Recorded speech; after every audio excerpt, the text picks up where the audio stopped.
I got so many things going on at once, and I'm about to sneeze.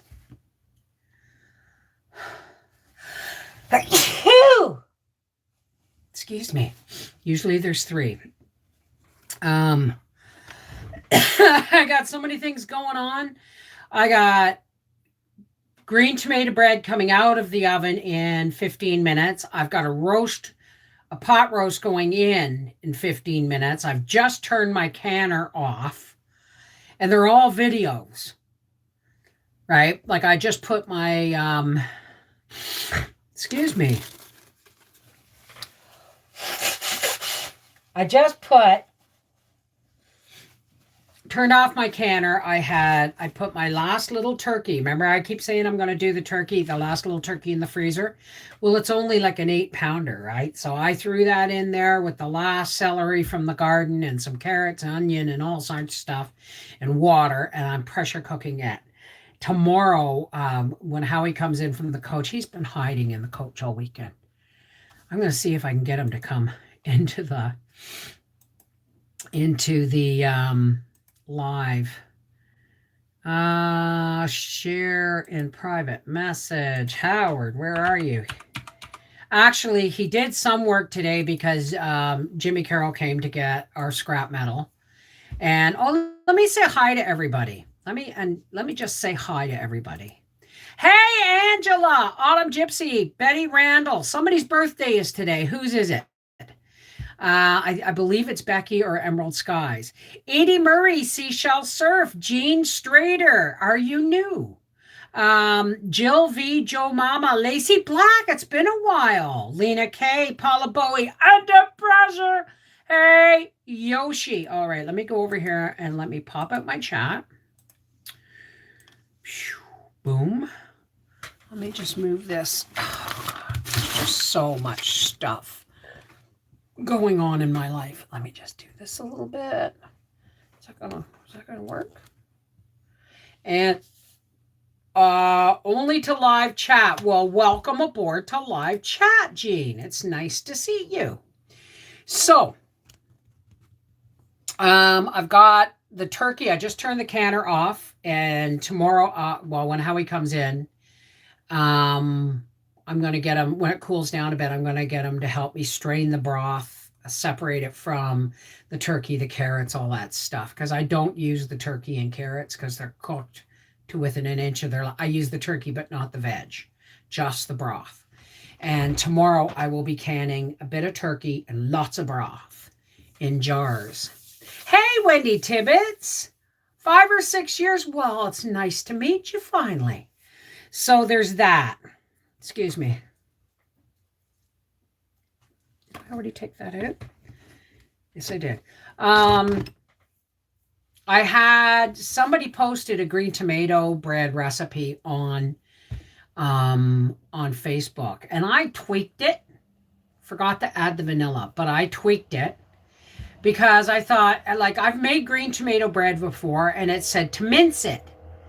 Well, Howie found little bits of green tomato in his green tomato bread, and he didn't like it. Right? It had nothing to do with the flavor and everything to do with finding a tiny piece of green tomato. So I pureed the tomatoes. So I've got 4 little loaves of green tomato bread because it was the last of the tomatoes coming off the vine. The rest are all dying or half eaten and stuff.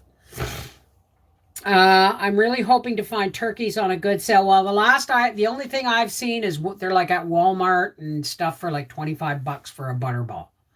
Like they're not even selling them by the pound because they know that if you actually knew how much you were paying, you'd be paying like $2.49 a pound for those turkeys. So I'm hoping they go on sale too. But this coming weekend, this next weekend coming is Thanksgiving here in Canada, and we're going to be at the racetrack. Are you here, Howard? Howard's been hiding in the coach all weekend. We were supposed to do our cook and everything. He took everything down there. I've been driving Briar to and from because I was home this weekend, so it's not an issue. And so it's like, I said, he came in this morning and I said, would you mind emptying the dishwasher and like tidy it, like getting the dishes all in the sink, getting ready for me so I can run the dishwasher.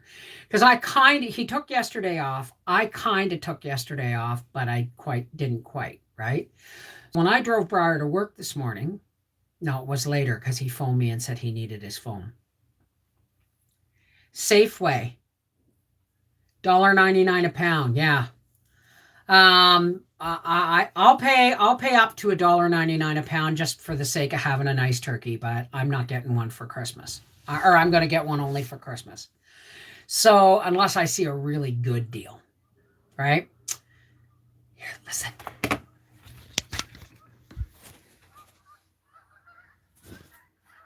Can you hear them? Bye-bye. See you in March. Can you hear them? I'm not a fan of cooked goose, so here we go. Sorry about that. Didn't mean to make everybody seasick here. So anyway, yeah, but that's in the States, right? That's in the States. Hey, Aldo, how's it going? Hey, Sage Spa, Betty Reno, Marla Cato, Sherry Leach. Yeah, 12 kilogram, $20 at Walmart. Is that in Canada? You got to remember. If you're telling me where something is from, just put your country of origin next to the price so that I don't start hunting online for this store that may not be even in Canada. I mean, it's weird because we have stores in Quebec that we don't have in Ontario, and we have stores in Ontario that we don't have in Quebec. It's really weird. But they're pretty much the same stores. They just have different names. It's odd. In Canada. Okay, I'll get Howie to pick one up tomorrow. Done. But so all that's left in that big freezer now is my 50-pound box of flour and a bag of rice, which I'm going to jar up tomorrow, and I'm going to lift up. Well, I'm going to put a banana. Okay, here's what's going on. I used to live by a river, and geese would stop there each year. Well, don't tell the joggers and the bikers in Ottawa that you love Canada geese because, well, they're protected and it's within city limits, and they always nest along the parkway in the grass. And the city of Ottawa leaves tall grass, like they'll trim the edges, but they'll leave tall grass for the geese to nest in every year. But the shit they leave all over the bike path is just makes runners and bikers just flinch and can them because I think it's going to be bad at the stores. Well, we'll see. I mean, we always are predicting stuff, right? We're always going through some kind of crisis or another over the last few years. So so here's what's going on, right?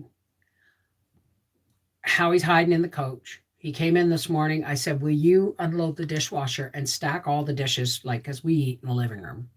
Stack all the dishes, like gather up the dishes and stack them in the sink. He emptied the dishwasher and disappeared. And then I phoned, or Jimmy Carroll phoned, because I told him we had a lot of scrap if he wanted to pick it up, because Howie just doesn't have the time or the energy. So Jimmy said, sure. So he phoned me this morning and said, gonna come for the scrap. I said, okay. So I phoned Howie up in the coach and said, Jimmy's cut. He said, I was just going to tell you to tell him to cancel it. No, Howard, I've got to go and take Briar his phone, which he left behind at home. Like he left his phone here. So it's like he's hiding in the coach, right? Like he spent almost all day in the coach yesterday. So it's his vacation. I know that after Thanksgiving or whatever, it's like it's going to be shut down for the winter. So he's getting as much time in the coach as possible, but he's really doing really good at avoiding helping me. So anyway, he emptied the dishwasher and took off. Jimmy Carroll phoned. I said, yeah, come and get your scrap. I phoned Howie and I said, go, Jimmy Carroll's coming to get the scrap. And he goes, well, I was going to tell you to cancel today. I said, no, too late. Then I hopped out in the truck. I took Briar his phone, and while I was there, I got him to check my Mega Millions ticket. Damn, I didn't win. So much for my dream farm. Anyway, and while I was there, he checked my ticket, I gave him his phone, and I bought a 50-pound bag of carrots for $8. Still $8. Yay! So, and then I come home. I harvested my green tomatoes. I've made my tomato bread.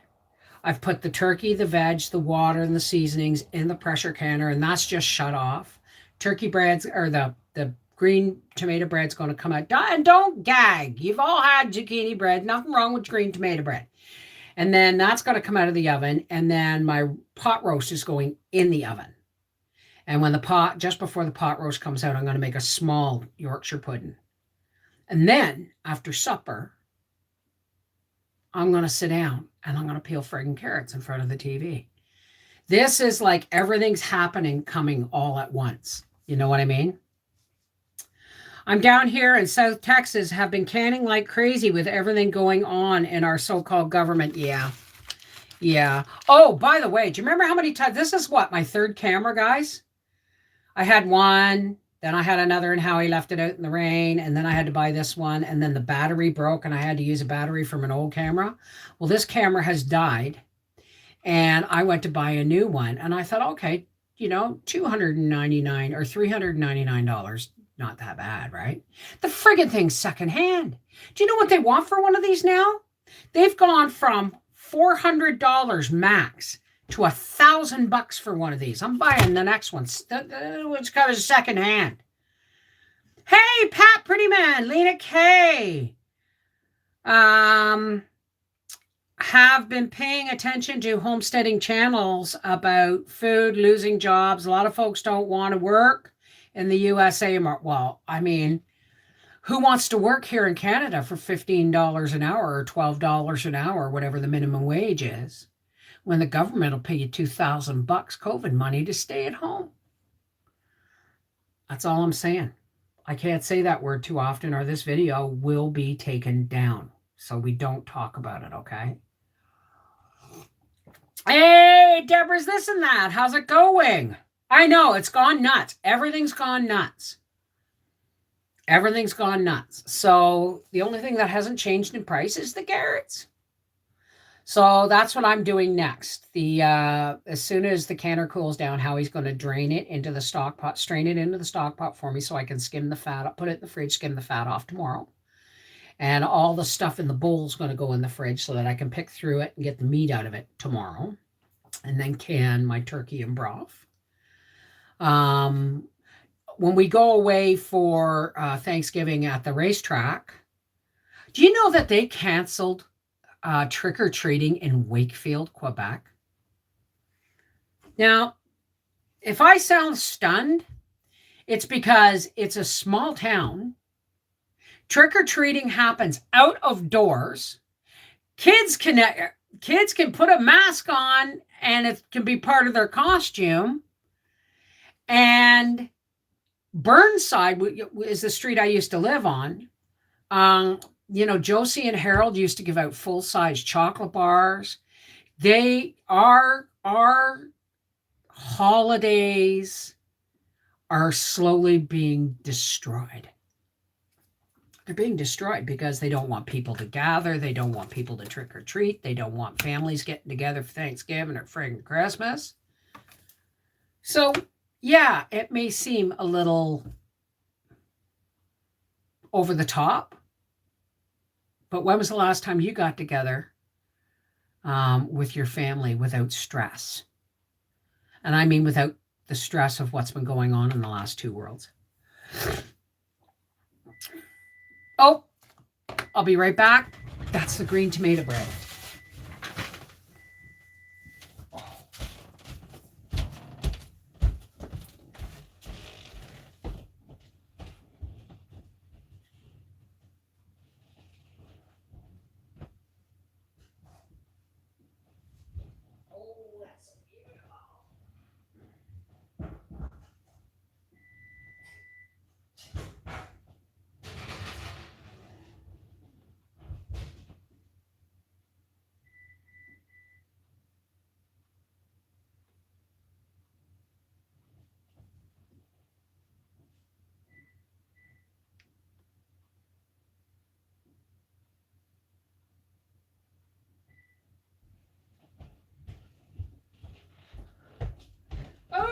Hey, the green tomato bread came out, and the roast went in.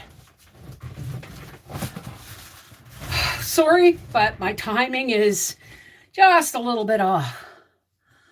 Rodney Gorham, hi, how are you? But sports cost $2,000 to get. I don't even want to talk about it. I honestly, God, don't want to talk about it. Because if you ask me, all the words I'm not allowed to say, notwithstanding the V, the C, the VP, if you look at our world right now, it's upside down and backwards.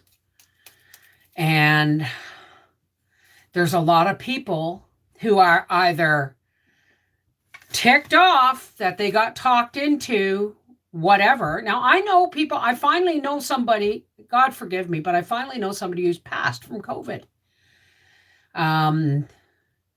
Somebody who used to own the store in Apsley, who I haven't seen in like over 30 years. Her husband passed away about 7 months ago from COVID in Nova Scotia. It's the only person I've ever heard of in all the people that I know, and Rose Hart. But, you know, I mean, I'm not saying but, I'm just saying Rose Hart's an internet friend. I'm saying no personally, you know, or passingly. So it's okay, Sherry Leach. It's just that if people will just breathe and don't make any hasty decisions, okay? Because bonuses and giveaways and lotteries and educational packages that, you know, incentives, when was the last time that had to happen? Right? Hey, Ralph, how are you, darling? Hey, Hope. Well, if they get out, then you just got to be careful, and you know they'll go back in at night. But make sure when they go back in at night, you can let them roam around your yard as long as there's no roads nearby or whatever. But you can let them roam around, and they'll go back in at night. Just be careful to close the door, or things will get into that hen house. You know what I mean? I live outside Houston, and I have known like 8 people that died from it. I'm really sorry to hear that. But I mean, it is what it is. They've pretty much told the world that they've eradicated the flu because it's been replaced, you know? But they were at the end of life. The flu would have done the same thing. Yeah. Yeah, they're going for the kids hard now too, right? And I had somebody say, well, I had to get it because they were threatening my job. And it's like, that's not allowed. That's not allowed. That's against your constitutional rights, Canadian or American. So let's not talk about it anymore. How is Gracie? Gracie's having her dinner by the sounds of it. Oh, are you finally coming in? I've been telling everybody you've been hiding in the coach all weekend. I've been doing my best to relax, like everyone's been telling me to. Who's been telling you to relax? Oh, punch him in the nose. Everybody. Who? You relaxed yesterday. Doctors, bosses, friends. Yeah, there's relaxing, and then there's, still getting shit done, right? But the medical fields are really fighting against it. I know. And the thing is it's not, it may be mandatory, but it's not legal. That's all I'm going to say. Because now this video will get taken down if I start handing out my ideas on things. But it's, Take care, Deborah. So anyway, so after supper, I'm going to sit down and have supper with Howie on the, watching TV. And then I'm going to start peeling carrots. Hey, Howie, could you bring me in that clean 5-gallon pail out by the shop? Thank you. Where's Sherry? Hey, Natasha, how's it going? How are you? Nice to see you. So, yeah, it's as soon as the carrots are peeled, like tomorrow I'm canning turkey and broth. Um, I'll be editing the green tomato video, the green tomato bread video. Um, the canning the turkey is going to be a video. The roast beef, and it's a little roast. It's a little sirloin tip roast, but I'm going to see if I can get two, even 3 suppers out of it. Howie may think he's going to get roast beef sandwiches for his lunch tomorrow. He ain't. He's getting tuna. So, hi, Angie Mac. Norway ended all restriction. It's now classified as seasonal respiratory illness. Yeah. Hi, Polly. And you know what, Polly, this is a place where we can come and we can talk. And if you're going to be like that, you will get booted and you will be blocked from this channel. This is a place where it doesn't matter what you say or what you talk about as long as it's respectful, and you're not being respectful calling people morons. I don't care if you mean me or anybody else. That's just not acceptable. I asked my husband if we could go to Norway as refugees. Oh, you're kidding. I saw those at IGA, but they weren't 10-pound bags, and they weren't $2.99. They were like $3.99, or they weren't $2. They were like $3.99. So, G-Man, CA, we had the Atlantic bubble in Nova Scotia, and it worked for a while, but the numbers are starting to creep up again. You know, that's only if you're going to trust all those numbers, too. Media is controlled. All media is now controlled by the government in Canada. So don't tell me if they can coerce 80% of the country's population into getting this.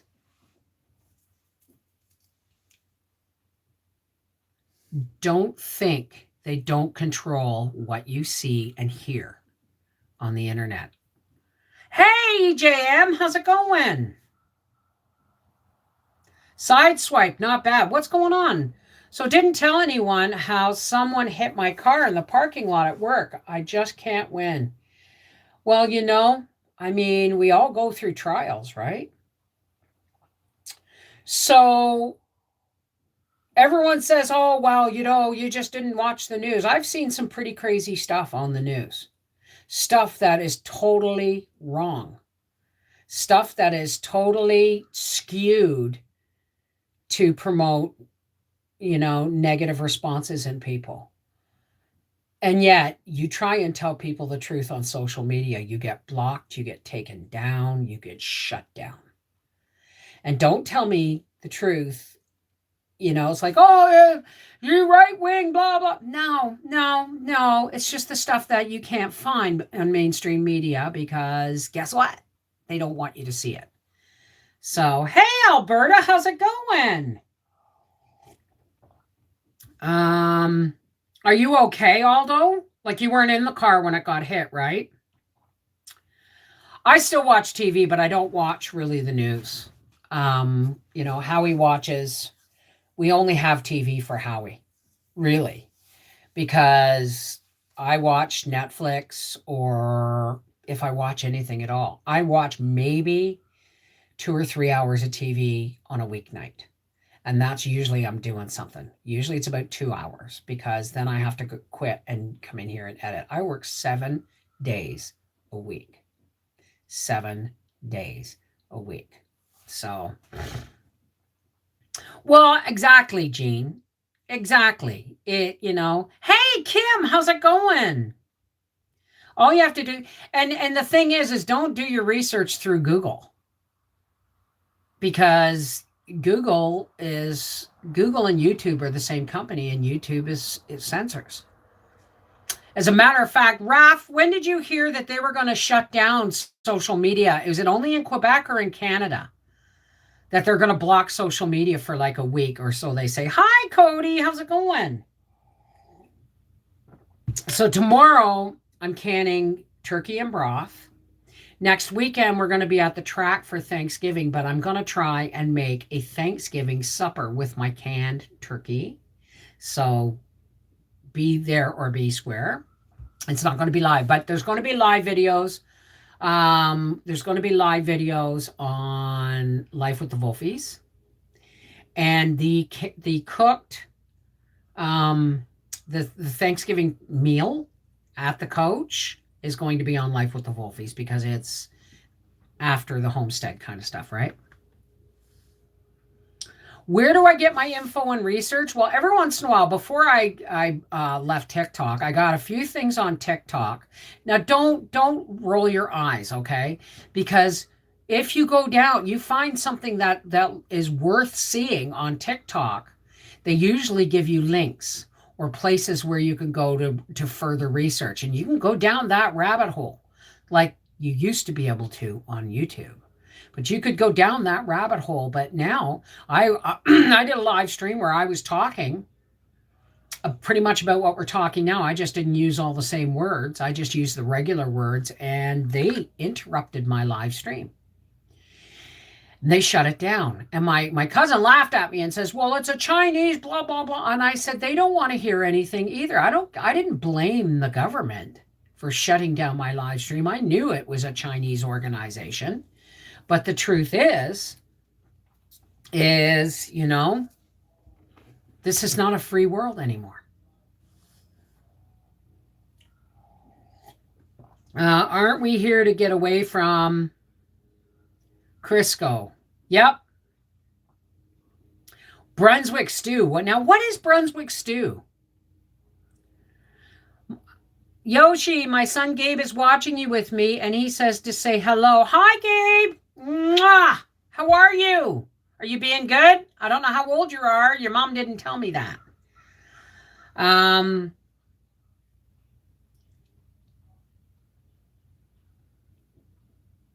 well, thank you, Havoc Master. Bev, watch Wyan News out of India on YouTube for real world news. Well, you see, okay, let me just put Wyan. There's a few places like for instance, I have family in Australia, and they're not saying a word about anything that's going on. I've sent an email, family emails and all that stuff. But when I talk specifically to my nephew in Australia, he was updating me on his dad, my brother-in-law, who had a stroke. And so when I emailed him back, I said, everyone hears all kinds of things. What's going on down there? Not a word. You don't think your internet, your phones, your email, everything is being monitored. Absolutely everything. Do you honestly think Snowden just took off and they just said, oh, we've been caught, we're going to shut down all the surveillance? Mm-mm. The internet is controlled like China now. Oh, really? In Australia? Hey, Barb, how's it going? So, hi, Marnie Ann. How are you, darling? I don't understand what you just wrote, Aldo. Lacey. Okay, Lacey. It's essentially a lot of vegetables, chicken, pulled pork, and barbecue sauce. Ooh. I'm not fond of pulled pork. I like my meat not to be too stringy, right? When I was down, like, sad, when I saw this pop up, and it was like, wow, and love the room. Okay, when I was down, like, sad, when I saw oh, well, I'm glad. That's what they want to do here as well, and it's been allowed. Which was the bill? Was it Bill C-10? Howie? How? Which government bill was it, that the C bill they just passed about the internet? But yeah, It's the, among all this uprising, among all the crap that's been going on for the last 2 years, don't think for a minute while they're doing this that they're not doing this, right? They got crap going on all the time. And apparently they passed a bill just in the last 6 months that gives the government control over the censorship of our media, social and public. Yeah. I'm only doing a little bit of the pulled pork. I prefer chicken. So tell us about your Thanksgiving and racing. Okay. Good idea, Kim. So what I'm going to do is, I don't know if you guys remember the video I made, a holiday meal for two, that I said it doesn't just have to be for two people. It can be, when you're making a turkey dinner, you can make a small one and take it to, shut-ins or elderly people or whatever, right? But I'm going to make a pumpkin pie, and I'm going to make turkey and gravy and stuffing and instant mashed potatoes and probably boiled beets, because I got 3 beets and I'm craving them bad. They've been out there and the ends have all wilted down. I'm going to cut them off that long, and then I'm going to scrub them, and then I'm going to boil them, then peel them and slice them, cover them in butter. I love beets. Oh, well, thank you, Cody. I have my rainbow ones downstairs. These are, it's actually quite hot in here. Because I have the oven on, because I've been running the canner, because I baked and now I'm roasting, and I'm going to make Yorkshire pudding, all that fun stuff too. So but I've got, and I think my mother-in-law and Nan and Karen are coming up next weekend, and I'm going to pick my fattest chicken, and I'm going to stuff that. We're going to have a post-Thanksgiving dinner, right? But I got this little roast in the oven. It's about 1.5 pounds. Cost me $10. But we were going to roast that out on the open fire today. But like I said, it's been raining all weekend. That's why, Angie, because that's where he lives, is in New South Wales. So this roast, I've put potatoes, carrots, and an onion in the Dutch oven, and then I'm going to make a Yorkshire pudding, and I'm going to make gravy. And you'll get to see how he thumbs up the tomato bread, thumbs up the supper. But that roast is going to do 2 more meals, because I don't care if he wants more meat. I'm just going to slice it, and I'm going to slice half the roast for supper, and the other half, I'm going to see if I can't get 3 meals, I'll get 2, but it's not a very big roast, and there's no bones. There's no bones to boil, right? I hope that the Jobs and Jabs bill will pass on October 5th, but that's only for Ontario. But, at least it's a foot in the door, right? Food sounds, I love me some steamed beet greens sprinkled with vinegar. Well, I made borscht. The last time I made a roast chicken, and then I broke it down into 4 suppers. I don't think I'm going to get 4. I might get 3 out of this little roast beef. If Howie doesn't decide that, after I've gone to bed, that he wants a roast beef sandwich and goes in and eats it or something, right? Liver and onions. Well, I don't do liver and onions anymore. Ever since, ever since menopause ended, it's like I don't crave it anymore. It's like I don't crave the iron, right? Or ever since menopause, I haven't craved it as much. You have to conserve food nowadays. I realize how the supply chain issues are affecting us bad. Well, it's not just that. It's you got, truckers across North America, across the world, are some of them are holding up traffic because they don't want to have the passport, the jab book, or the jab marker, you know what I mean? And I stand behind them for that. If I have to live off my pantry for a year until it gets sorted, that's fine. Because if you bought it, a trucker brought it. And they have, if only the world would understand that there are more people than there is people in places of power. But people don't realize that they have power anymore.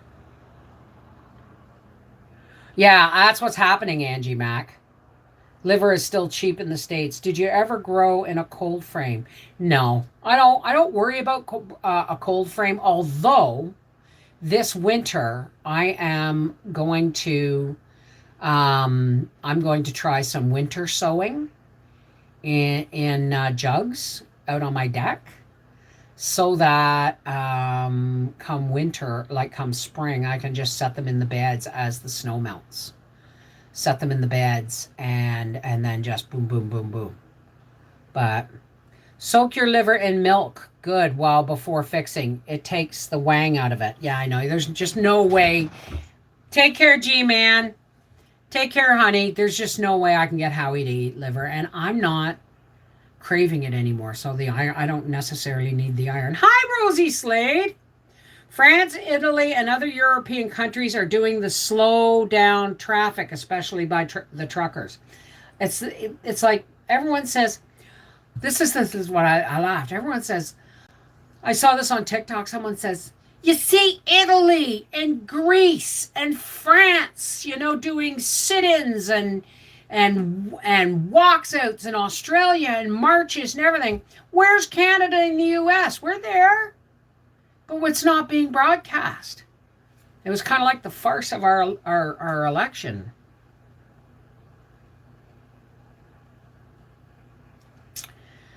How is Homie feeling? Hey, Homie! How you feeling? Never mind, it was a joke, sweetheart.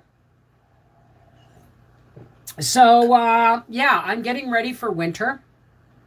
There will soon be a pantry video. I've still got my turnips or rutabagas, depending on where you live. I got my rutabagas and I've got parsnips. And for some reason, the parsnips have taken off. It's just a green box of these. I always thought they were lacy like carrots, but they're not. They're more like almost like an arugula green or something. You know what I mean?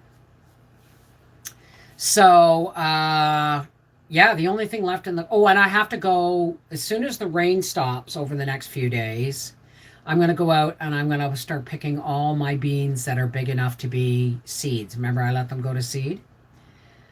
I flour it and do a quick fry, then put in onions, then add a little grease, flour. Oh, you need bacon in there, man. You need bacon in there. You need to soak it in milk. Right? And then you fry the bacon, right? Until it's almost crispy, but not quite. You take the bacon out, and then you dredge your liver, and you fry it in that bacon. You fast fry it on one, like you fry it on one side, and then you flip it over, and then you smother it in onions, and you put the bacon back in. And then when that all comes out, you use all the drippings for gravy. Oh, God, maybe I do want liver. Yeah, exactly. Hey, Autumn Gypsy, how's it going? Julie from Alabama, how are you? So, but, yeah, we're going to eat a lot of soup this winter. Because I got a lot of my garden medley, and I've still got vegetable broth from last year, and I've got chicken in broth, and now I'm going to have turkey in broth. So there's going to be a lot of meals where, for instance, I could dump a quart of turkey and broth in the crock pot, right? Throw in a diced onion, and throw in a diced onion and some carrots and some celery. And then dump in rice. And it's like chicken and rice, but in the crock pot. Excuse me. Yellow bird up high in banana tree. Yeah, lots of soup this winter. Lots of soup this winter. I got my 50-pound bag of carrots for $8, so I'm starting on that as soon as I sit down for supper. Helen Burke, boil, drain, and mash the turnips, and then add butter, white pepper, delish. Well, it depends if you're talking white globe turnips or rutabagas. The way I do rutabagas is I can them. Like, I love mashed rutabagas with a little bit of brown sugar and salt, pepper, and butter. because they're more bitter than the white. But the truth is, if you want them to be sweeter, when I can them with like 1/3 of the jar, 2/3 is rutabagas, and the other third of the jar is carrots. So that when I heat them up, I don't have to peel them, fight with them, nothing. I just heat them up, drain them, and mash. And the carrot helps the rutabagas to be sweeter. Husband made a crock pot chili, delicious. Well, I mean, there's just so many things, right? Like, I think I'm going to can some kidney beans too, because I have a couple of jars. But I mean, you put that with well, let's put it this way, okay?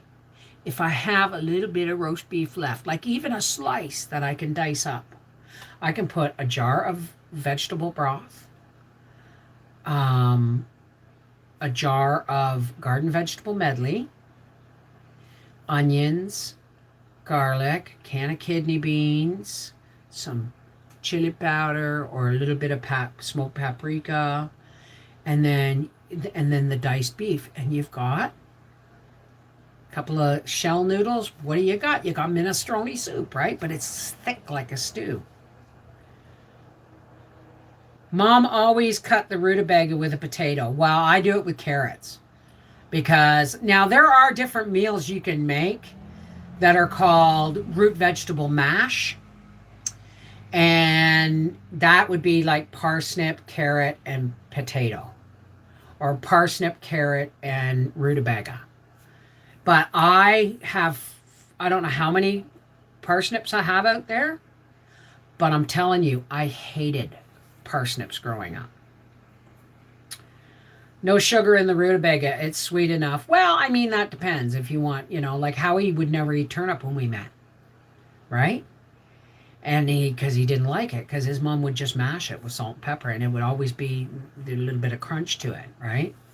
So I started making it, like cooking it soft, mashing it with a little bit of brown sugar and salt and pepper. And he went, oh, and butter. And, oh, that's good. I said, I told you, it's the way I make it. But now, I very rarely put any sugar in it at all. Why? Because I can it with carrots, and carrots are naturally sweet. A small brisket was $88. Oh my God. Well, parsnips were something I hated. My father loved them, okay, because my dad's family's from Scotland, right? So everything in the winter is a root vegetable for us, right? If it's not, canned stuff. So, but my dad got a pressure cooker for Christmas one year. Not a pressure canner, just a lock-on lid handled pressure cooker. And he'd make soup or stew. And he'd throw in onions and carrots and potatoes and meat and and parsnip. And the parsnip would make it all taste bitter to me. It just everything tasted like parsnips, so it drove me nuts. Then I was dating this Psycho Rob guy, and he took me to meet his grandparents.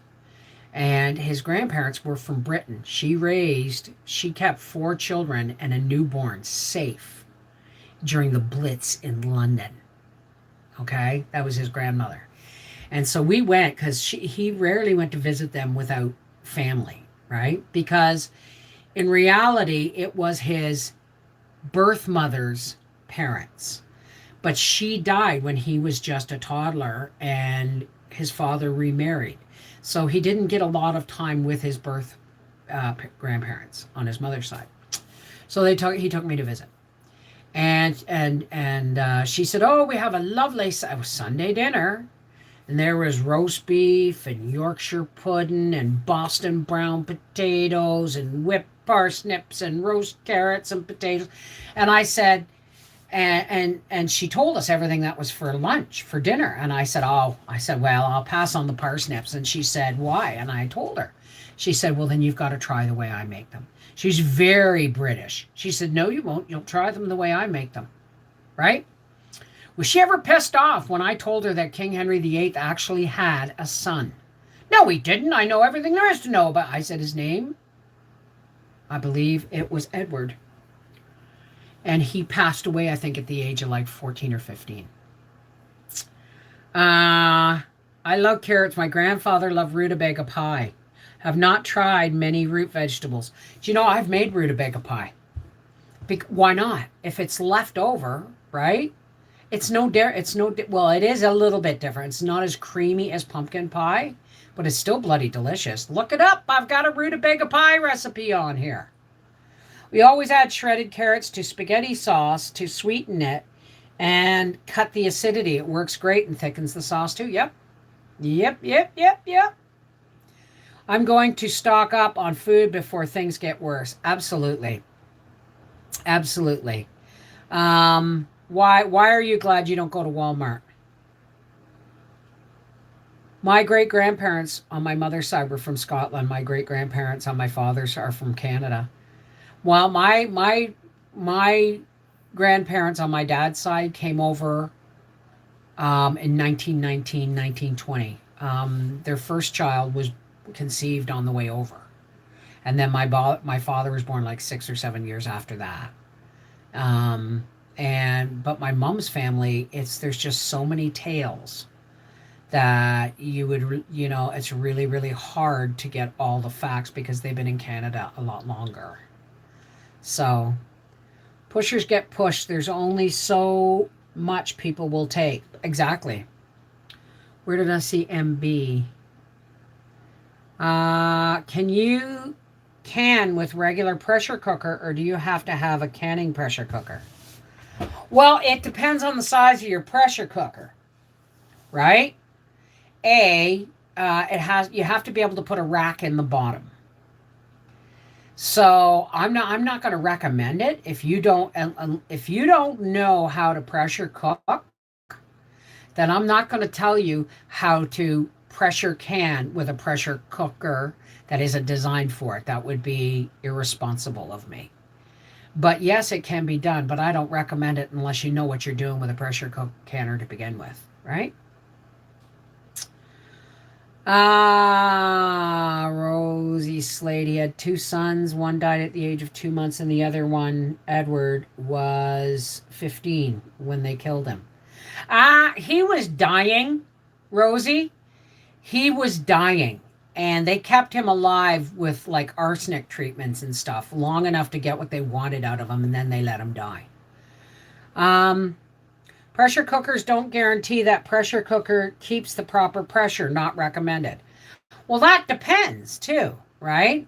And don't fool yourself with those electric pressure cookers. They say they're USDA approved, but there is no approval rating from the USDA for those things. So they say USDA on them, but if you look really close, there is no USDA approval. So, pressure cook, yeah, pressure cookers don't guarantee. I mean, I could do it depending on the size of the pressure cooker, but I wouldn't recommend it, and especially not with electric ones. I put supper in the oven at what, 10 after 5, so. I have used sugar in the past, now raw honey. Terry, a.k.a. the crazy paisley lady. I've never been fond of paisley. I don't know why, but it's a very 60s thing. I have a local butcher for just me. People are very rude. Okay, I understand. Okay, what's going on? Glad I don't go to Walmart. Well, I mean, we don't raise our own anymore, right? It's too much work. And I mean, even if we get a deer, it's going to be a lot of work to butcher because Howie got rid of our Toledo meat saw, right? So when I could have bought a steer this year for $850, a full-grown steer on the hoof for $850, could have split it with two other families. But if we'd had the Toledo saw, we could have done it. But we just don't have that in us anymore. You know what I mean? It's like Howie's like, oh, I'm supposed to be resting. Well, not all weekend. You still have things around here you got to do, right?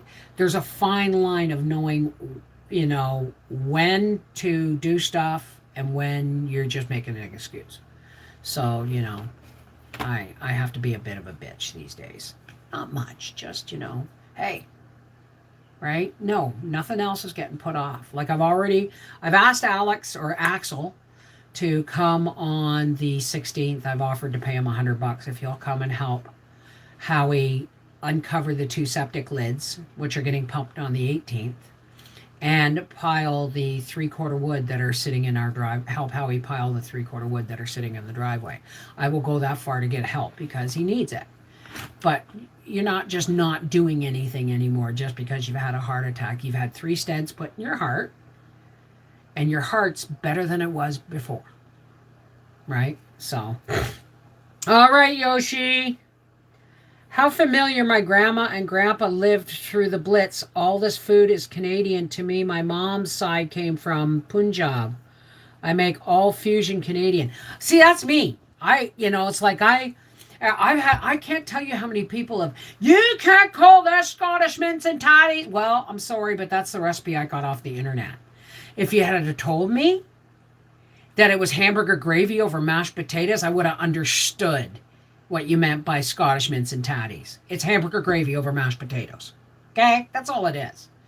Or, oh, you can't, you make lasagna with cottage cheese. You're supposed to make it with ricotta, blah, blah, blah, blah. Guess what? I'm Canadian. I violate boundaries when it comes to food all the time. Why? Because I'm Canadian. Hey, Ahmad, how are you, darling? I'm cooking too. I've got my last turkey from the freezer. It's just cooling down in the pressure cooker. It's a canner. I've used it as a pressure cooker. I put a rack in the bottom and I clean it well afterwards. And then I've made 4 mini loaves of green tomato bread. And I've got a roast beef in the oven, and I've got to soon make a Yorkshire pudding. Hey, Simply Jessica, how's it going? So tomorrow, and then after supper, I'm going to be peeling carrots. Because tomorrow I'm going to be canning turkey, dehydrating carrots, and editing everything in between. You know what I mean? And I still don't have a camera. I still only have my phone to work with. So, well, Howie, try and curry a parsnip. I violate the cottage cheese in my food processor for lasagna. Comes out looking like ricotta. I like my cottage cheesy. It's just the way I am. It's going good, Mrs. Bev. Thank you. I hope you're all well. We're doing fine. If I sound a little stuffy, excuse me, it's because I've been working with flour today. And flour, it's not as bad because it's organic and it's unbleached, but usually all-purpose flour makes me sneeze and sneeze. It was hell in the bakery. I had a permanent split in my nose here from constantly going like this because it was constantly dripping because I worked with all-purpose flour every day.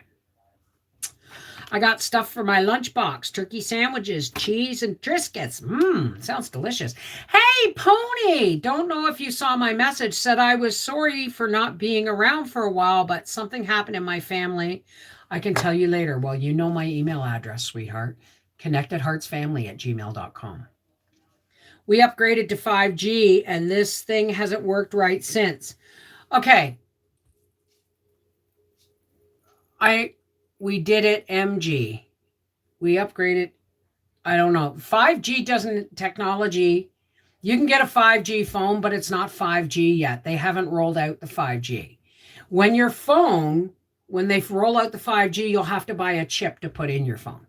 So you may have a 5G phone, but it's not 5G yet. That's as far as I know. I know, my poor nose, but I don't work there anymore. And I only got one sneeze from dealing with, well, actually, I've been baking all weekend. I made my chocolate chip can of muffins for, I got 24 muffins to do me over the next 3 weeks for medication at night. I made Howie a chocolate chip banana loaf so he wouldn't get mistaken by my mini muffins. Thank you, Betty LM. Thank you, Betty. Hey, Terry. Oh, yeah, that's Paisley. Thank God and Goddess for cannabis. I know way more productive, and I'm now way more productive and lost 100 pounds here. Well, like I said yesterday on the other live stream, that I've been, I fluctuate. I can fluctuate 5 pounds from when I go to bed to when I get up in the morning. I can fluctuate 5 pounds. But I have been fairly steady within that fluctuation for the last 3 years. So now it's time to start, although winter is not the best time to start trying to lose another couple of pounds. If I lose 3 to 5 pounds a year, I'm happy. I'm happier than a pig in swill in wallow. It's just kind of gone to a faux hawk all on its own. So pretty soon it'll be long enough that I'll be able to have some fun with it again. Whoa, that was a slippery thing. Fun like this kind of stuff. You know what I mean? So, hello.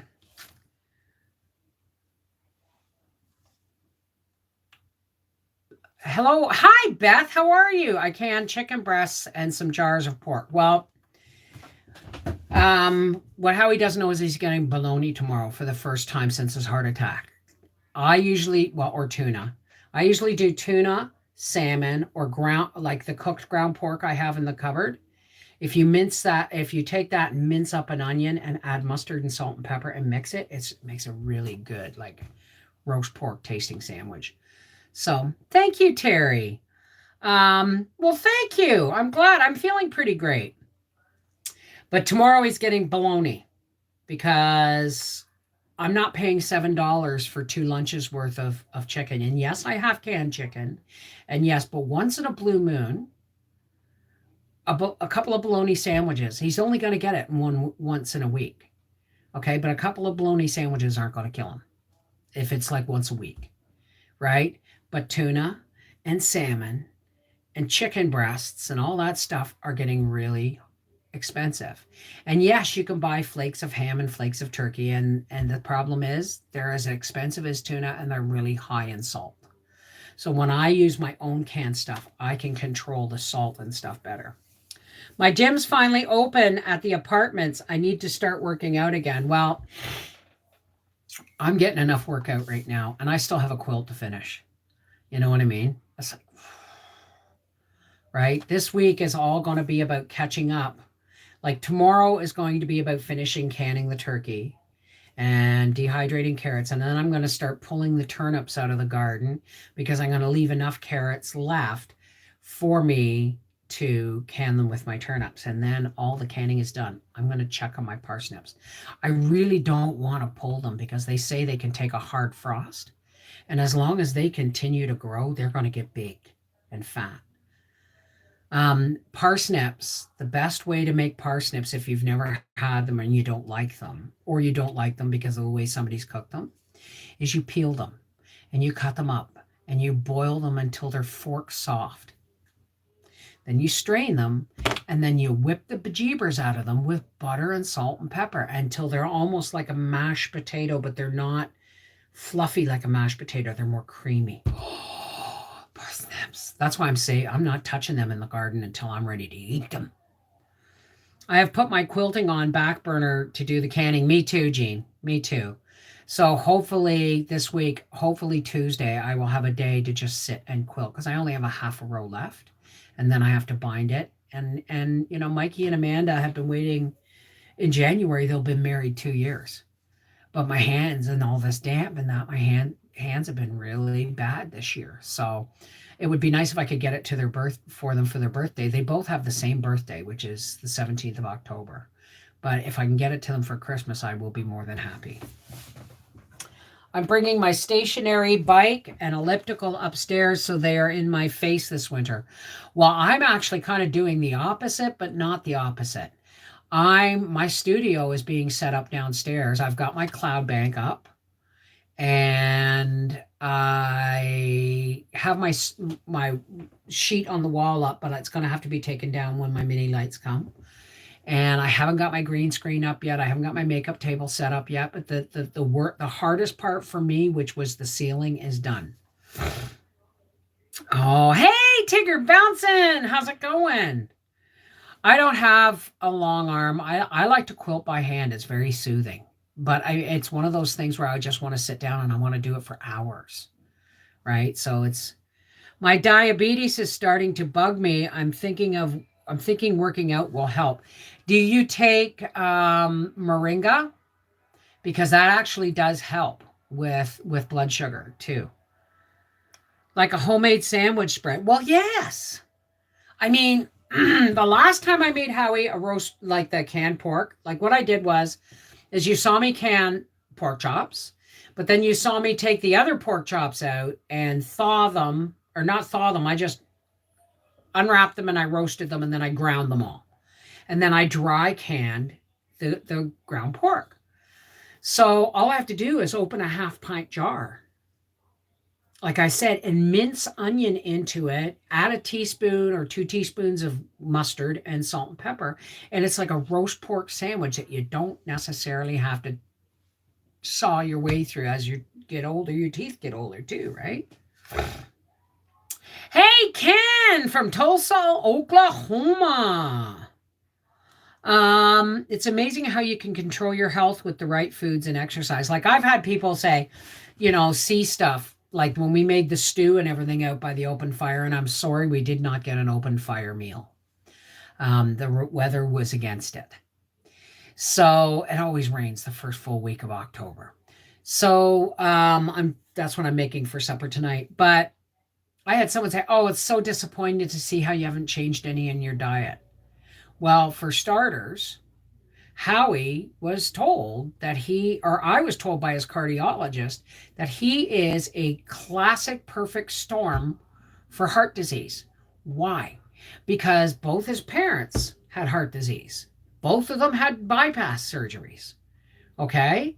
It runs in his family. Heart disease, high blood pressure, diabetes, all runs in his family. And the doctor said, okay, he could live on lettuce for the rest of his life and he's still going to need blood pressure and cholesterol medication. It's his genetic makeup. Okay? So he also told the doctor also said, if we hadn't quit smoking 15 some years ago, we quit smoking in 2003. But I had a car accident around 2007 and kind of slipped and had a couple of cigarettes after that. But we haven't drank in 24 years, like no alcohol in 24 years. We quit smoking well over 10 years ago. And when we moved up here, we stopped doing like the instant mashed potatoes that have 16 ingredients in them.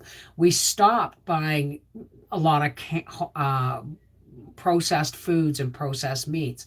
We only eat bacon like twice a month, kind of thing, right? So when someone says, "Oh, it's disappointing you haven't made any changes," they don't know anything about our diet. When we moved here and we started raising our own is when we got really, really serious about looking at our food. But the thing is we don't raise our own meat anymore.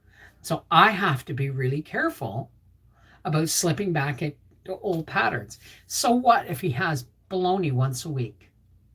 The rest of the time, he's eating home canned, boneless, skinless chicken, home canned, defatted, ground cooked pork, tuna, salmon.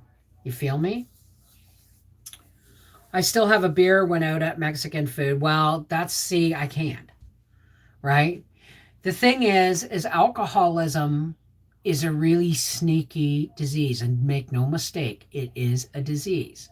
Because if I drink, it's like smoking's even harder for me. If I smoke, it's like it creates the phenomenon of craving immediately, and I go through withdrawal all over again. Okay? Alcohol, Howie was a daily drinker for most of his life. I was a binge drinker. There's a difference, okay? Because everybody would say, except for the people really closest to me, people would say, "Well, you're not an alcoholic. I've seen you drink and never be a problem." Yeah, but every time I got into trouble, alcohol was involved, right? So I was, Howie could never have just one drink. And I'm allowed to say this because it's part of his story and he has given me permission to say so. He could never have just one drink. One drink, and it was until he was passed out. That was always the way it was. Me, I could have a couple of drinks, put the bottle in the cupboard, and be fine. Sometimes. Sometimes I'd open the bottle and I'd pour myself a drink.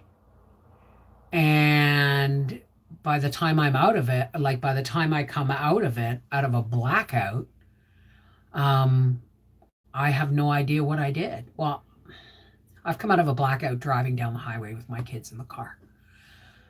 Okay? If I wasn't an alcoholic, we wouldn't be having this conversation. You feel me? I can have just one, but you never know if I have that just one, whether I'm going to be okay or whether I'm going to be a shit show. So the fact that you never know means alcohol is not for me. It's not for me. I may be fine one day and then the next day I don't want to stop, right? Hey, freaky geek! I quit smoking at birth. My mother was a smoker. Good for you. Jules in Maine, hi! Best wishes for you and Howard Bev. Caught the last of your live. I'll watch replay. Okay, sweetheart. That's right. Some people are alcoholics and daily drinkers, and they try weaning themselves off. You know, I'm down to 3/4 of a King can a day. And it's like, no, that's great. But you're never going to be right until you break your dependence on that. Right? Bless your heart, you are strong enough. No, I'm not. You're strong enough not to go down that road again. Never, ever say that to an alcoholic. Alcoholics are some of the strongest willed people I have ever known, and the most stubborn. And it only proved one thing, that willpower had nothing to do with getting sober. It was all to the glory of God, the source of all. Because without God, we had tried everything. Howie had tried absolutely everything to quit drinking. Contracts, bargains, promises, never worked. The day I speak for him and I speak for me because they were different days, but the day we finally realized that this was not something that could be controlled by human will alone, and we turned over those problems to a higher power of our understanding, did we realize that we weren't in control. And the thing is you can quit drinking and you think, okay, the problem is solved. No, it's not. Do you know what sober means? Son of a bitch, everything's real. Why? Because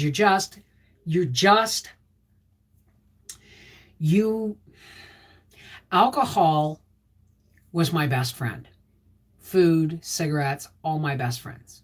Okay? But the day they stopped working for me, alcohol worked for me for years, worked for Howie for years. Made sure I could, I could get so much done. And Howie would get, he would have enough alcohol in his system when he went to bed at night that he could last until noon the next day. And he'd go out for lunch and grab a couple of beer and grab a 6-pack for on the way home. Okay? It's an allergy. And the one thing you got to do is avoid the first contact with that substance. Because once it's in your system, it's really, really, really, really hard to do that all over again and get it out. Yeah, absolutely. It's so, I have known people who have quit drinking and had 9 years of sobriety and had a slip and never got contented sobriety again. Like I had a friend who would say, she was my sponsee. I sponsored her and she was only like 2 years sober. And she said, well, except for one slip, I would be 11 years sober. I said, no, the slip discounts everything you did. Why? Because you weren't working your program of recovery using the principles properly, or you wouldn't have slipped. To me, a slip to me, and that's another thing. Oh, I had a slip. No, you got off the bus and you walked into a bar. That's not a slip. That's a decision. A slip to me is and it's not even a slip. You don't miss your sobriety. A real slip is you don't. If Howie, when he was sick, when we were 6 months sober, went to work, it was Christmas time, and somebody had made uh, peppermint Nanaimo bars, brought in goodies at Christmas time. And Howie went in the office and he got one. Someone said, "Oh, there's Nanaimo bars in the office." So he went in the office. Now remember, Nanaimo bars aren't cooked. And he came out and he took a bite, like half the Nanaimo bar. And he said immediately, it was his nose started to tingle, his cheeks got flushed, and his ears got hot. And he walked right, this was after he swallowed. He walked right back in the office and he said, "Is there alcohol in this?" And she went, "Oh my God, I'm so sorry. I made it with peppermint schnapps." And that's when Howie knew that it was a physical allergy, because he didn't get drunk. But his whole body reacted and he immediately wanted to drink. So he phoned me, because obviously he's at work. He can't phone his sponsor, right? It's, or whatever, right? So he phoned me and he told me, and he said, "Did I break my sobriety?" And I said, "Did you eat the rest of the Nanaimo bar?" And he goes, "No, I threw it away." And I said, "Then you didn't, that is like what I would call a slip, right?" But if he had continued to eat the Nanaimo bar and then went out drinking, I would call that a slip, because it's no longer a decision. His allergy has been triggered. However, the fact that he realized what it was and went, "No," then no, he didn't, it didn't disrupt his sobriety. But I mean, it's like, "Oh, I was sober for 9 years," and then you got off the city bus and you walked into a bar and you haven't been sober since. So don't tell me, and don't try and tell other people how your program worked for you, because obviously it didn't. If you went back out, there was something there was something you were missing in the lessons. Does that make sense? All right, Jackie. I drink. I'm an alcoholic, but now I can sit and have a few beers as opposed to closing down the bar. Well, then obviously you're not an alcoholic. There's a lot of people out there who went through closing down bars and then just decided one day, I'm okay. I can have 2 beers. You weren't an alcoholic. You were a drunk. There's a difference. An alcoholic can't just have a couple beer and not be worried what's going to happen when they wake up. Do you know why my husband didn't have a phone when we met? I used to have to call him at work. And that's been the habit ever since. I call him at least once a day at work, whether it's lunch or break time. He wouldn't have a phone because he was so afraid. Almost every night was a blackout. And he was terrified of, if he picked up the phone, what kind of news he was going to get. The struggle was real, right? Well, I'm not saying you're not an alcoholic. Okay, I can't say you're an alcoholic. If you say you're an alcoholic, you're an alcoholic. It's that simple. But no alcoholic I know can just quit drinking abusively and settle down and have 2 drinks and never again have more. Right? Right? Like people would say, "Oh, I can quit anytime I want to," but they never wanted to. Right? We never wanted to. Right? I was the hardest one to convince, because I would have periods where I could have a couple of drinks and be fine. But you never knew, right? The 4th or 5th or 6th time, I could be dancing down the highway naked in the rain or in the snow. You just don't know. Okra can be grown, but not in the wet years on the West Coast. I have heard, like, somebody sent me okra seeds and I can't find them, but I've never grown it. Apparently you can, but I don't know. I may be too far north. Oh, maybe you're getting older. Okay, take care, Jackie. Mwah. When you wake up and reach to crack one open, you got an issue. Not necessarily. Not necessarily. Like I said, Howie would make it to lunchtime. I'd make it weeks. And then one day I'd buy a bottle of whiskey. And, I'd have a couple of drinks, right? But the day I realized that Howie and I were yelling at each other in the car, we'd had a perfectly lovely day out, but we started this horrendous fight, air blew with cursing.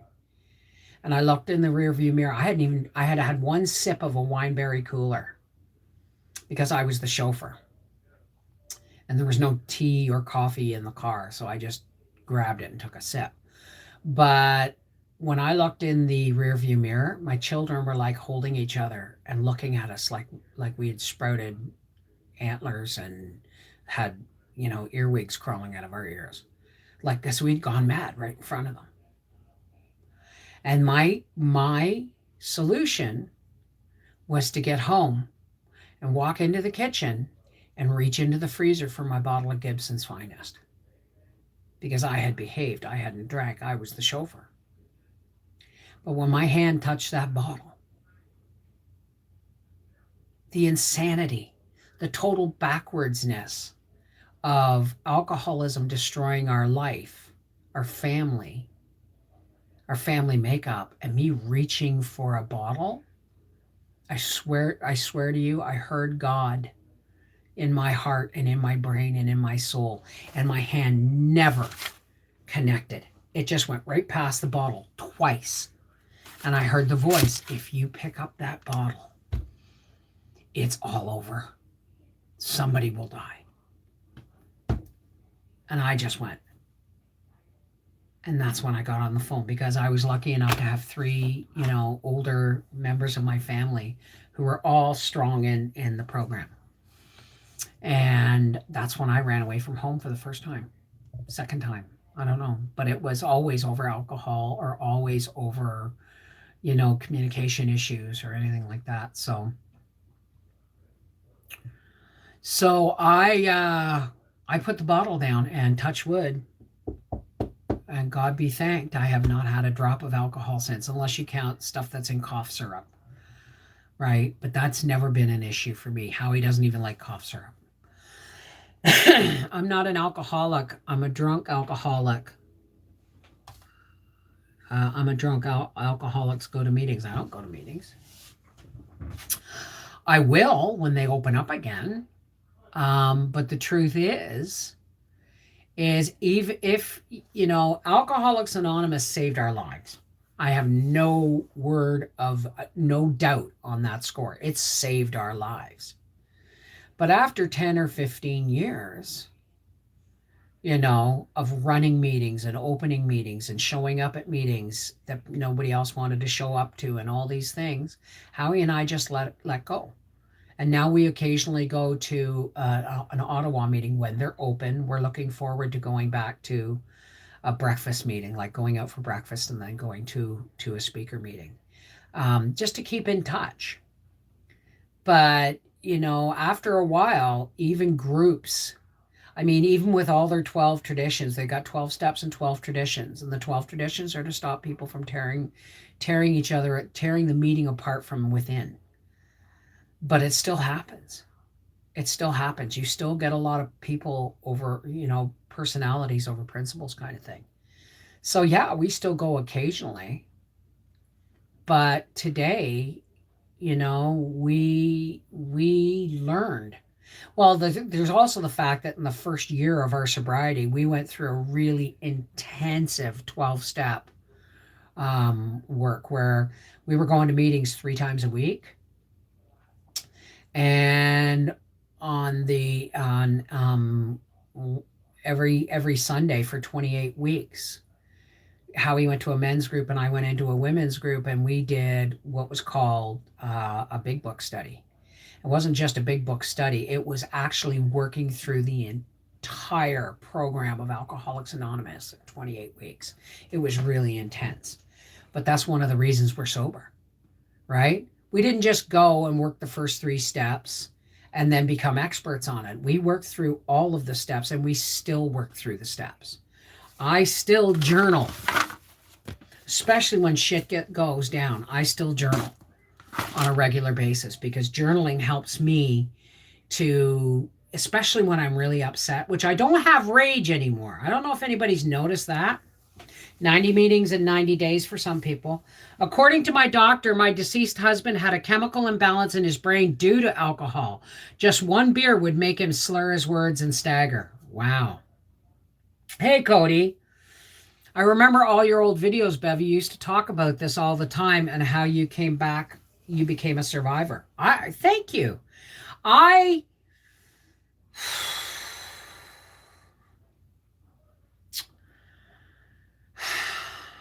I'm an addict. And I know there's a lot of people out there. Oh, by the way, I've been sitting here and I haven't there's people out there going, oh, she just jumps ditches and she gets high all the time and does mushrooms and all this stuff. You know what? I was a legal medical marijuana user for pain before it became legal. And I had to go through a lot of soul searching, journaling. I had to go through 6 months of intensive soul searching and journaling work to move marijuana from one side of my brain, where it was always considered a street drug, to place it firmly in the other side of my brain that says, no, this is medication, right? I have not imbibed today. Do you know why? Because I've had a canner running and I've been baking tomato bread and I've been filming and stuff. So now people are, don't you just can't sit down, and can't you sit down without smoking? It's like, no, because now's the time I do it, right? So yeah, I mean, it is an allergic reaction. It creates the phenomenon of craving. Karen DeMaio, hi, darling. One of your moderators just put me in timeout and I did nothing. Karen, I'm going to tell you, back when things got really crazy on here, I installed a digital moderator. I called him Magic Mike. And even though I gotten rid of the digital moderator, every once in a while, it will boot somebody and it will say it's me or one of my moderators, and it's not. If you put up too many emoticons, you'll get booted. It's not us. It's this ghost moderator. It's kind of like a ghost of Magic Mike, I think. And I haven't been able to get rid of it. I just haven't been able to get rid of it. So if you do too many emoticons, or if you make a whole sentence in capital letters, you might get booted. It's not us. It's a glitch in a digital moderator that I used to have. It's Stay Gold. Okay, that's what I thought, Karen DeMaio. It sounded familiar. Midwest Katie, hi. I have a family member who is an alcoholic. He has a job, pays his bills, is good to his family and church, but gets blackout drunk every night. We offer to help, but they don't seem to want any.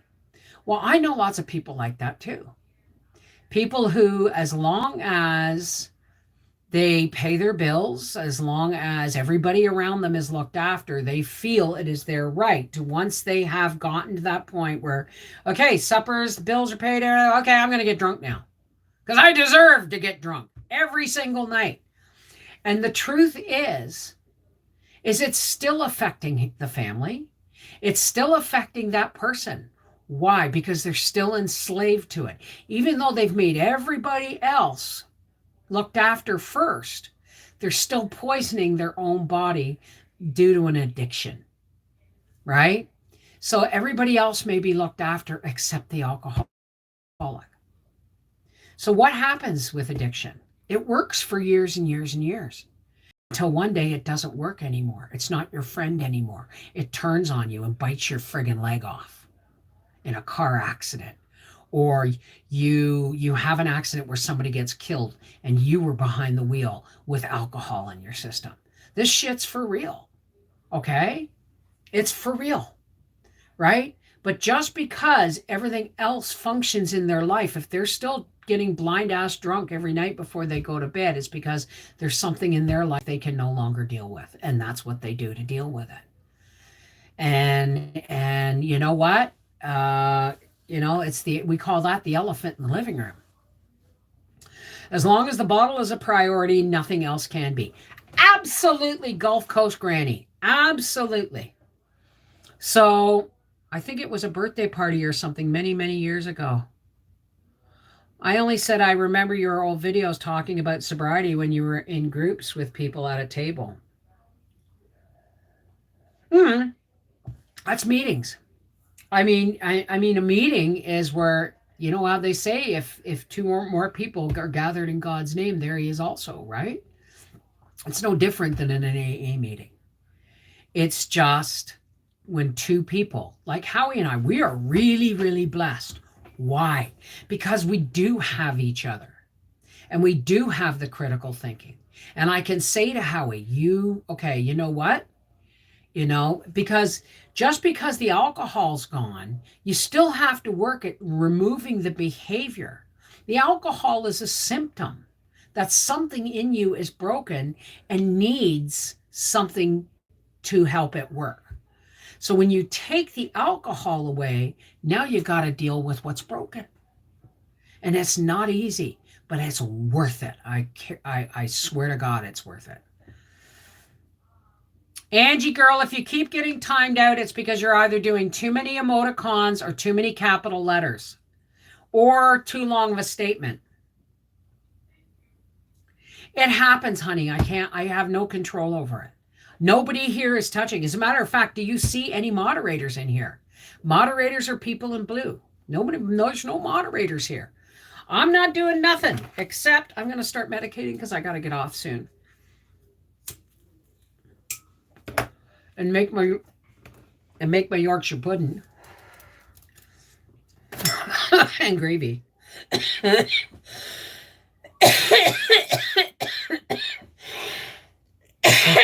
You're welcome. You're welcome. I don't. Excuse me. No, it's not the COVID. It's the medication.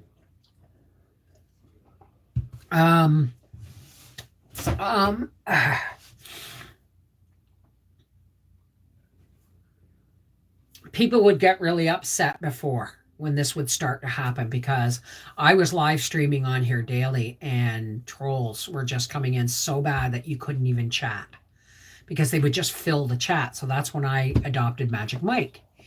But I called him Magic Mike. I think it was called Nightbot. But there seems to be some kind of ghost or shadow of Nightbot left behind, even though I've gotten rid of it. Right? Because it was just nuts. It was too nuts. So, but I don't live stream on our half acre homestead anymore. This is kind of a special delivery. I do sometimes, but most of my live streaming is usually like at the racetrack or we're just talking about stuff. So it's not an our half acre homestead thing. So I don't live stream daily. I almost live stream daily. I do 2 live streams a week on Life with the Wolfies. Let me actually, no, that's not what I want to do. That's not what I want to do. Let me just, for a second, go over to Life with the Wolfies and get you, because I live stream on Life with the Wolfies every Sunday and Thursday.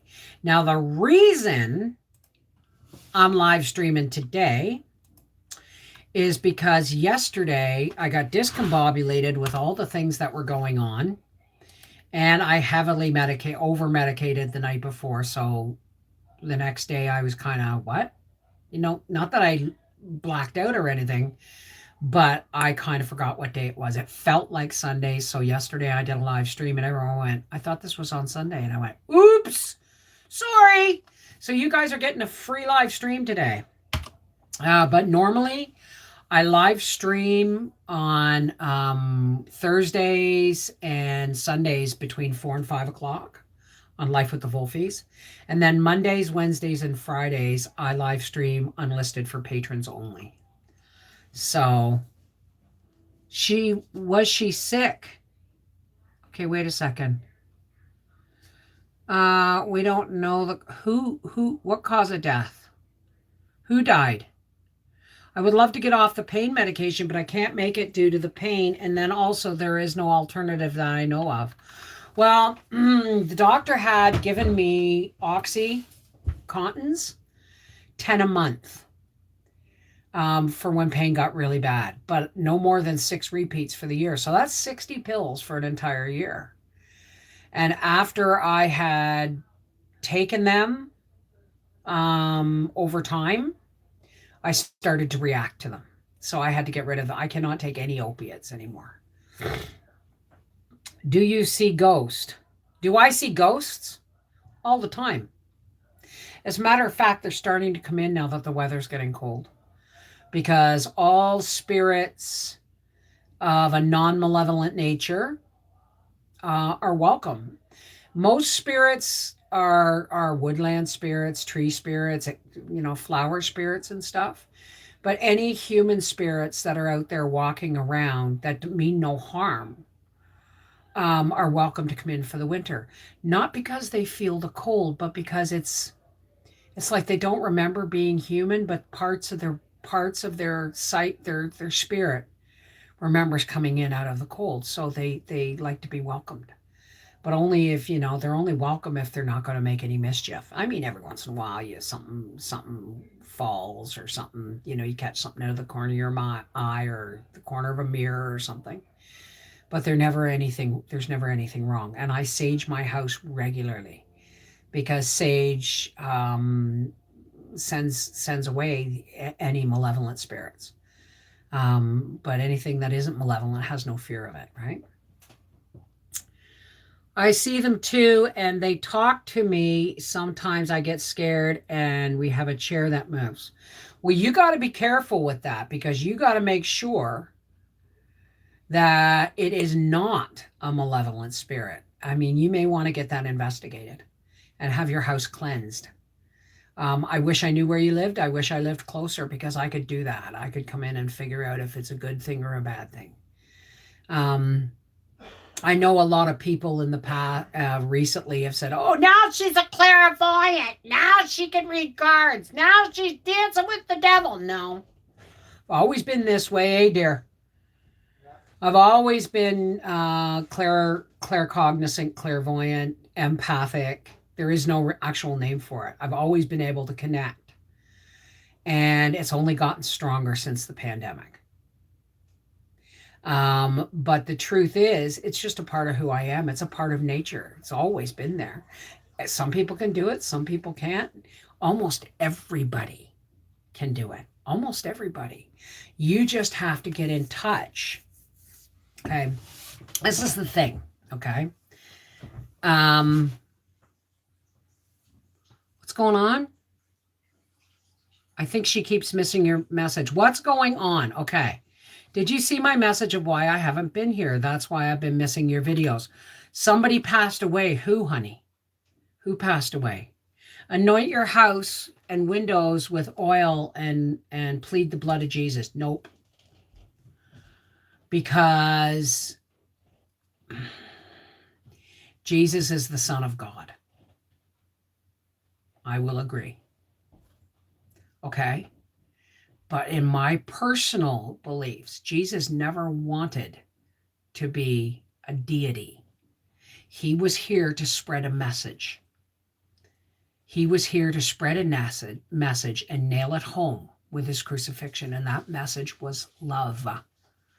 Love is the answer to everything. If you really think about this, and if you want to look into spiritual realms and the art of ascension and all these things, Jesus was a Reiki master and an artist at ascension. So he never wanted to have a religion built on him. All right? When he said nobody, and the thing is you can't trust everything that is in the Bible, because it has been rewritten many times. But you can trust the things that resonate as truth. And as far as I know, Jesus' sole purpose was to be born of a virgin so that he couldn't be, and this is not the first time in history this has happened, so that there could be no doubt where he came from. Okay?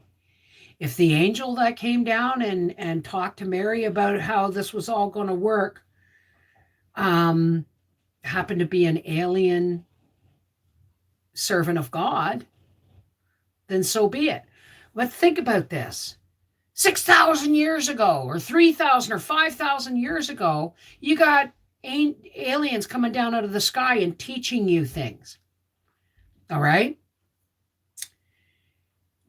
Tampering with us. How is somebody 3,000 to 5,000 years ago going to be able to describe what they actually saw, witnessed, and were a part of? Okay? Because those, now we are more enlightened. We are more aware of energy fields and realms and galaxies and all these things. We now have the language to talk about, what actually happened. Bev, look at chat. Oh, no.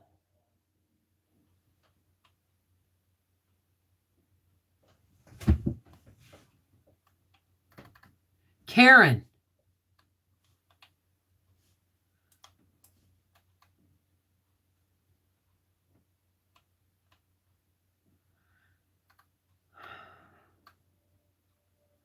Look at the chat. You lost your daughter? Oh, honey, what happened? Please tell me what happened.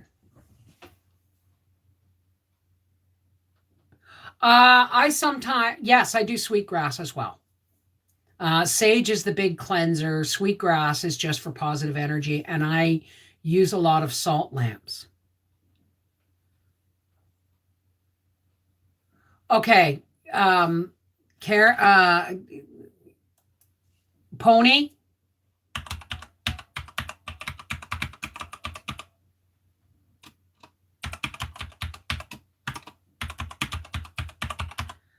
Please email me.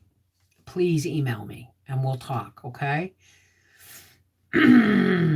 Because, yeah, this is something we should talk privately about. I can't always look at the message, Helen. I can't always look at the messages.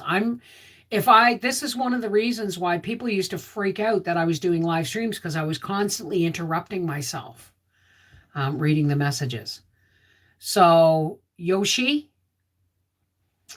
Pony, please email me. Okay? I will email you back tomorrow, sweetheart. And Joe, yours is coming too. Okay? I've just had a really, really busy day. Hi, Rodney. Yeah, that's not something I want to talk about in public chat. But know that we're going to lift you up in prayer right shortly. We lift everybody up in prayer. But we always call out those that are having a really hard time. Because I can't see the messages. But so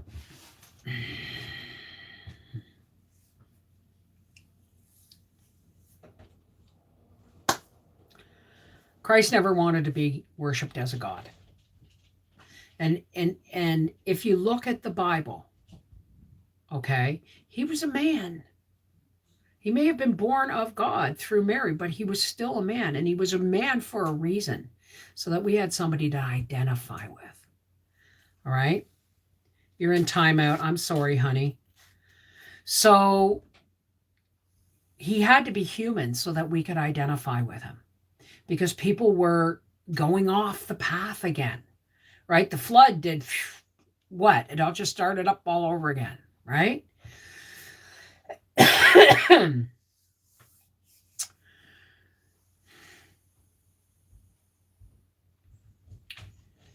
But if you look at the ancientness of the Bible, the languages that were used to interpret it, the people who tried their best to write down, the scholars, to write down everything that was seen and witnessed.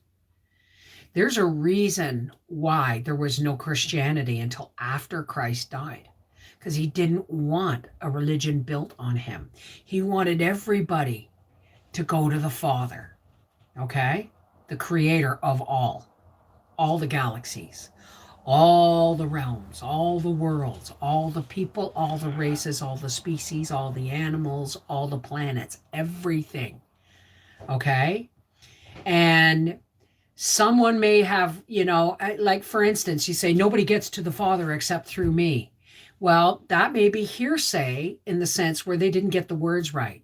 What he probably meant was, if you want to be with the Father, listen to what I'm telling you. Okay? Love is the answer. You know, he didn't want people to the word to spread that he could heal people, because he wanted people to realize they could heal themselves. Right? He was a Reiki master. And when he died and it was hammered home on the cross, mission accomplished. Pretty sure that's what the words above his head meant. Mission accomplished. It is accomplished. Right? That was the lesson. No, he didn't want to be a god. He wanted us, to reconnect with God through love. Yeah, absolutely. Absolutely. The island of Palma in Spain, the volcano has erupted and has reached to the sea now. Oh my God. Have people died? Like, I can't watch the news anymore, so I don't get this stuff. I'm so glad I found your channel a couple of years ago. This is the first time I've come to a live, and I'm going to be coming to more. This is Real Talk, and I'm glad to be here. Well, thank you, everyone. Both my accounts were blocked, and I couldn't reply, but I'm able to now. Email me, honey, and we'll talk. Okay? Email me, and we'll talk. All right? I'm so very sorry, sweetheart. I want more details. If you feel comfortable sharing those details with me, but not in a public forum. Okay? I'm here for you. I'm here for you to the best of my ability. But Vanessa M, these live streams, this is a private live stream, or not a private live stream. This is a one-off thing. I don't live stream here very often anymore. I live stream twice a week on, did I put it up here? On Life with the Wolfies. And that's Thursdays and Sundays. The only reason I'm live streaming today is because I accidentally went live yesterday on Life with the Wolfies. And so I decided I would go live on our Half Acre Homestead to make up for the lack of a live stream today. So volcanoes are creating new land. It's so beautiful. Yeah, absolutely. They've been evacuating by boat because airport got too blocked by lava. Wow. Wow. Well, listen, folks, I've been on here for almost 2 hours. Okay. And please go over to Life with the Wolfies, subscribe, and you will get notified on Facebook or on Life with the Wolfies in a post every time I go live stream. You'll know at least a half an hour to an hour before the live stream, but it's always usually on Thursdays and Sundays, okay?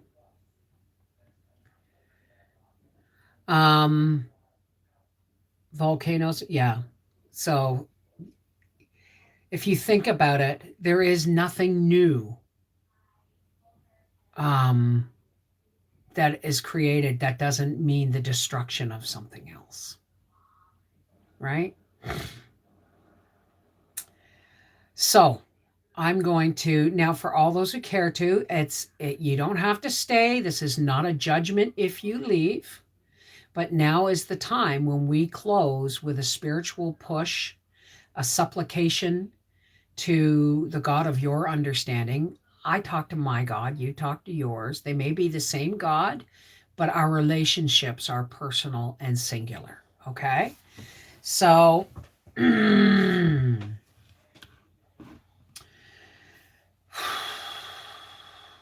for all those who care to, please help me close. We're going to say a prayer for everybody, and then we're going to push our light out as hard as we can to the world so that people who are struggling can find shelter in the light of God's love, because we're just going to be God's amplifier, right? Well, thank you, Angie girl. Thank you. Come on over to our to Life with the Wolfies. That's where my live streams go from now on, unless it's Patreon. And Patreon, I do live streams unlisted, and they're unlisted. And if anybody shares them, they get booted out of Patreon. But we do unlisted live streams on Mondays and Wednesdays, and we do Freaky Friday on Fridays. And soon, I'm going to be doing all kinds of fun stuff with wigs and makeup and cards and pendulums and oh, Angie, I ordered my divining rods. Hey, Becky, how's it going, sweetheart? I'm sorry, I seem to have the hiccups. So anyway, now that I've given everybody a chance to leave who wants to leave, like I said, you want to leave, it's no judgment. All right, everyone else, excuse me, please help me close our live with some love and some spiritual nourishment. Okay, so everybody take a nice deep breath, hold it for a minute, a second, release it to the count of 7, and let us pray. Oh, Great Spirit, creator of all, source of all, how's it going, God? God, once again, we come here with our hearts in our hands, and we come asking that we lift up our friends who are struggling. People have lost loved ones. People are battling cancer. People are helping loved ones battle with cancer when they're sick themselves. There's people that are alone or isolated or anxious and afraid or don't know where to turn, or they're rejected or addicted or neglected. All these people, God, we raise up to you so that the sunshine, the brilliant phosphorescence of your divine light and love will shine down on them. And even if they can't see it, the seed will be planted. And in the meantime, God, as you look after all those people that only you're capable of. I mean, we as humans can only imagine how you can do all these millions of things all simultaneously and with love and never lose count. It really is miraculous. But God, we want to link hearts and link hands across the world now. And we want to open our hearts and our spirits to you, God, as you pour the light of your divine love down through us so brilliantly and so forcefully that it shoots out our hands and we link in a big circle of divine light. And as we feel that light fill us and it shoots out our hands, it begins to rotate around the circle faster and faster and more brilliant until we are no longer a circle of people holding hands, but we are a single circular ball of light amplifying God's light and love, and we can no longer contain it. We push it out, and it's like 1,000,000 phosphorus flares going off, and we hold that light aloft with God's love and God's strength. And those who are struggling can find shelter beneath that light of God's love. And the best part about amplifying the light of God's love is not just giving people shelter, but it also pushes back the darkness. Darkness hates being illuminated. So until we meet again, those who can will hold the light aloft, and those who can't will shelter, and those who don't want to will be pushed back into the darkness where they came from. It really works out so well. Thank you, God.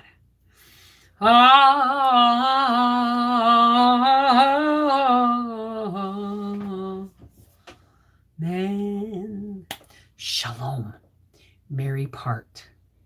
blessed be. Miigwech. Peace be with you. Walk in the light of God's divine love until we meet again. Take care. God bless. And I'll see you all on Thursday on Life with the Wolfies at about 4 or 5 o'clock for another live stream. Okay? Take care. God bless. Mwah! Remember, we all get angry. But if we can remember to close our mouths, filter every response through the filter of love, because we don't know what people are going through, then you know what comes out of your mouth after you filter it through love and understanding and patience and tolerance. You know what you're going to say is going to be the right thing, right? But stop, breathe, filter all before you speak. Now more than ever. Take care. God bless. I'll see you Thursday. Mwah! I love you guys. Don't ever forget that.